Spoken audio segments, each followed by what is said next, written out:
S'éditer en indé, c'est l'édito où l'on dit tout.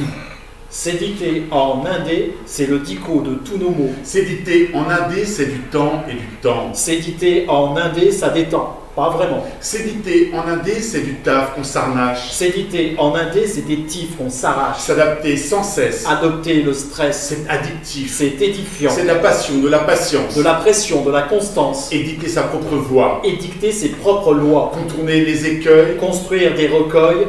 S'éditer en indé, c'est tisser un réseau, métissé avec raison. S'éditer en indé, c'est fuir le délétère, séduire des lecteurs. S'éditer en indé, c'est dis-toi être entier. S'éditer en indé, c'est dis-toi, quelle idée. C'est pas un dû, c'est pas un don. C'est ardu, mais c'est ardent. Ça induit de l'action, ni daté, ni douteux, ni coûteux. C'est nos voeux, toute une vie, nos envies qu'on envoie de nos livres à vos lèvres. S'éditer en indé, c'est dis-toi être un peu fou. S'éditer en indé, c'est dis-toi faire un peu tout. C'est l'écriture telle qu'elle sort, des critères sans censure. Une aventure qu'on peut prévoir, un inventaire à l'après-vert, ce qui nous agite. Ce que l'on cogite. S'éditer en indé, c'est un parcours décidé. S'éditer en indé, c'est un carrefour débridé. S'éditer en indé, c'est parfois une thérapie. Et parfait, elle te ravit. S'éditer en indé, c'est une plus grande liberté. C'est comme quand gronde la puberté. C'est accoucher de son enfant. C'est accrocher jusqu'à la fin. C'est être maître d'œuvre. Voir naître l'ouvrage. S'éditer en indé, c'est débuter, c'est débouter des bouquins. C'est débiter du boulot. C'est notre lot quotidien. Ça induit de l'action, ni daté, ni douteux, ni coûteux. C'est nos voeux, toute une vie, nos envies qu'on envoie de nos livres À vos lèvres.